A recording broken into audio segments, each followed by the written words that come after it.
ശരിയ ചെയ്യാൻ സലാമോങ്ങ് സമീപിച്ചത് ആ രണ്ട് ക്ലിപ്പിംഗ് ഒന്ന് കേട്ടോളൂ. സക്കരിയ മൗലവിയുടെ അടുത്ത് വന്ന രോഗിയെ അദ്ദേഹം വിശുദ്ധ ഖുർആൻ പാരായണം ചെയ്ത് മന്ത്രിച്ചപ്പോൾ ആ രോഗി വയലന്റ് ആകുകയും അങ്ങനെ വയലന്റായ രോഗിയെ എങ്ങനെയാണ് കൈകാര്യം ചെയ്യേണ്ടെന്നുള്ളതിന്റെ പരിചയക്കുറവുകൊണ്ട് അദ്ദേഹം മറ്റൊരാളുടെ അടുത്തേക്ക്, അതായത് ഖുർആൻ സുന്നത്തിന് അടിസ്ഥാനത്തിൽ ചികിത്സിക്കുന്ന ഒരാളാണെന്ന് മനസ്സിലാക്കി അദ്ദേഹത്തിന്റെ അടുത്തേക്ക് അയച്ചു എന്നുള്ളതാണ്. ഒരുപക്ഷെ അനസ് മൗലവി ചെയ്ത് അതുകൊണ്ട് അത് തന്നെ ആയിരിക്കാം. പലപ്പോഴും എൻ്റെ അടുത്ത് രോഗികൾ അയക്കുന്ന ആളുകൾക്ക് ഇത് മാനസിക രോഗമാണോ പൈശാചിക രോഗമാണോ എന്ന് തിരിച്ചറിയാൻ വേണ്ടി രണ്ടും കൂടെ പഠിച്ച ഒരാളെന്ന നിലയിൽ പലരും എന്നെ സമീപിച്ചിട്ടുണ്ട്. പക്ഷെ ഇവിടെ വിഷയമല്ല.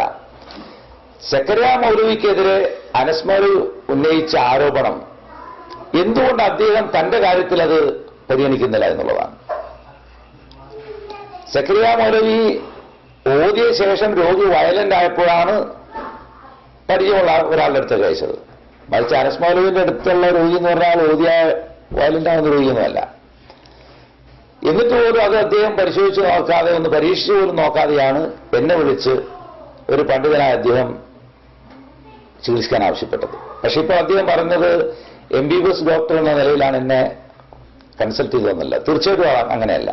അദ്ദേഹത്തിന്റെ വീട്ടിൽ പോയി പൈശാചികമായ രോഗമാണ് എന്നതിന്റെ പേരിൽ ആ രീതിയിൽ ചികിത്സയ്ക്ക് വേണ്ടിയാണ് അദ്ദേഹം എന്നെ കൊണ്ടുപോയത്.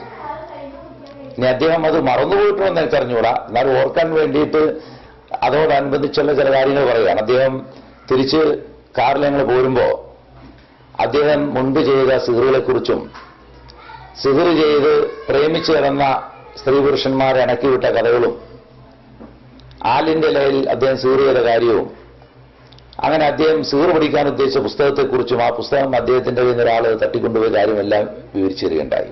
അദ്ദേഹത്തിന്റെ ജാഹിലിയ കാലത്ത് അദ്ദേഹം ചെയ്ത കാര്യങ്ങളാണ്.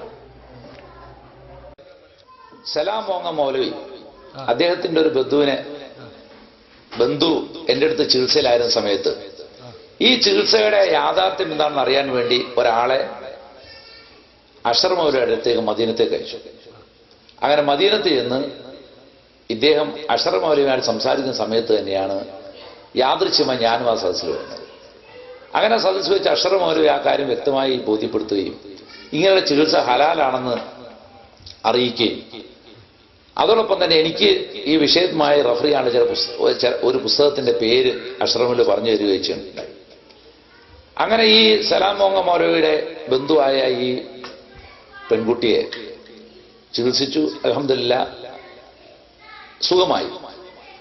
ഇതോടൊപ്പം തന്നെ അദ്ദേഹം ഒരു ദിവസം എന്നെ വിളിച്ചിട്ട് പറഞ്ഞു, ഡോക്ടറെ നമുക്ക് മോങ്ങത്ത് ഒന്ന് പോകണം, അവിടെ ഒരു മുജാഹിദ് പ്രവർത്തകനുണ്ട്, അവിടുത്തെ ഒരു ലോക്കൽ നേതാവാണ്, അദ്ദേഹത്തിന്റെ മകളുടെ കയ്യിൽ നമ്പൂരി കൊടുത്ത് നൂല് കെട്ടിയിട്ടുണ്ട്, അത് നമുക്കൊന്ന് പറഞ്ഞ് അഴിപ്പിക്കണം.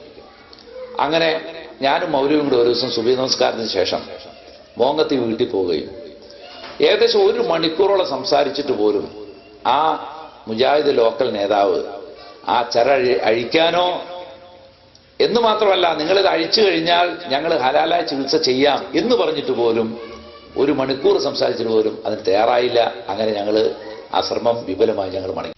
സഹോദരങ്ങളെ കണ്ടോ? അപ്പൊ ഒരു കാലഘട്ടത്തിൽ ഇവര് ചെയ്ത അനസും സലാമോങ്ങും മറുഭാഗത്താണല്ലോ.